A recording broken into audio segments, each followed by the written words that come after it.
A very good evening to you. Thanks for staying with us on News 360. Time now for Business with me, Nanikia Mensah Brampa. And, well, the power cuts issue comes up again with more job cuts and collapsing businesses. But it looks like some answers are being provided as president of the Entrepreneurs Foundation, Sam Ato Gacy, has proposed to government to establish a special fund for private businesses badly hit by the power crisis. He further suggests government collaborate with private sector to save collapsing businesses and further job cuts.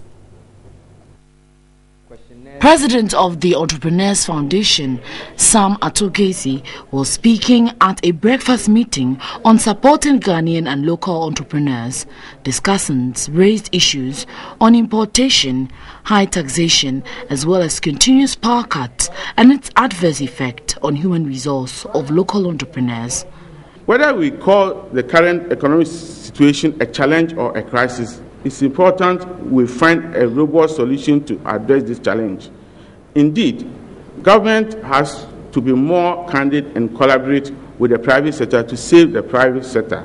I therefore propose the establishment of a special fund for private businesses who have been badly hit by the current power crisis. If you take any business plan, that is how business plans are written. Ghana is located along the equator. It has a population of so much. It has this kind of weather and this government and so on and so forth. These are the basics that we have to get right. So if we have a country where we don't have an address system, I don't see how that country can grow. Managing Director of Graphic Communication Group, Engineer Kenneth Ashigbe, called on government to empower entrepreneurs by building capacity with the adoption of the local content policy.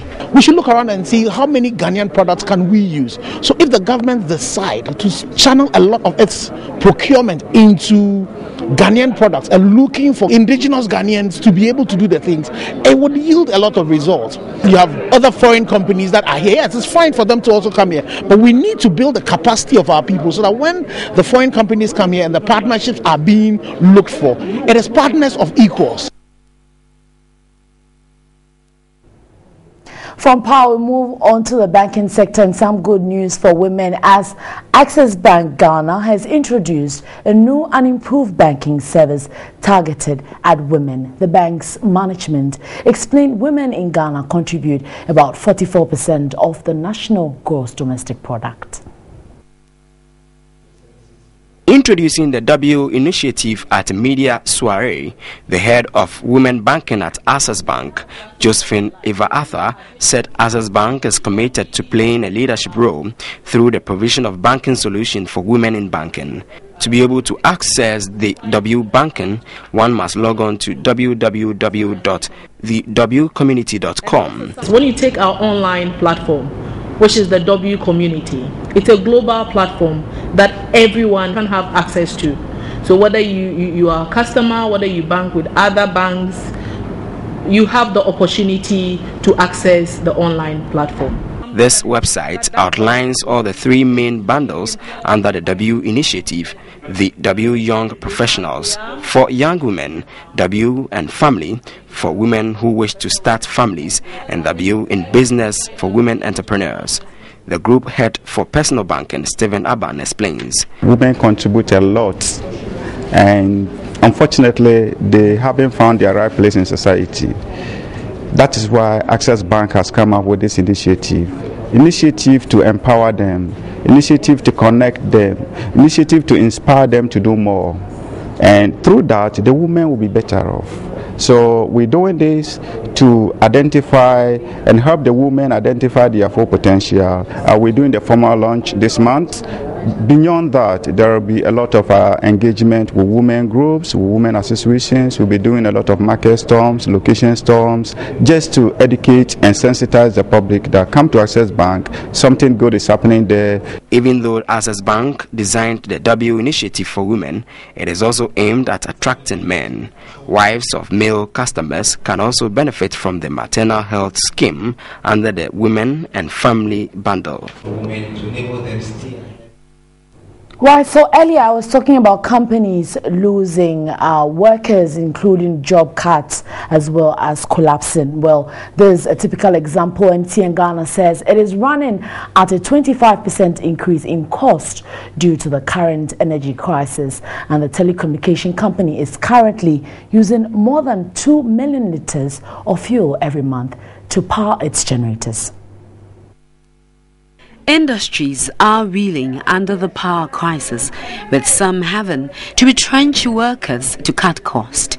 At a stakeholders and editors forum in Accra, MTN Ghana admitted it has been adversely affected by the country's economic challenges coupled with power crisis. MTN Ghana further reiterated the need for government to help check Simbox fraud, which cost them $800,000 monthly in 2014. The company added it continues to suffer from batteries theft and fiber cuts from its size, which affects network connectivity. Before, I think we effected our quite ruthless inboxing tracking methodologies. We're losing close to $800,000 per month. Now, if you take that, that's the traffic lost by MTN. And if you bear in mind that each one of those minutes, 6 cents is supposed to be paid to government. Of the 13-cent taxes is also supposed to be paid to government. So you can assume almost 30% of that is money that were due to government. Due to us effecting SIM-boxing tracking systems, that value is down to about 100,000, you're saying, Nixon.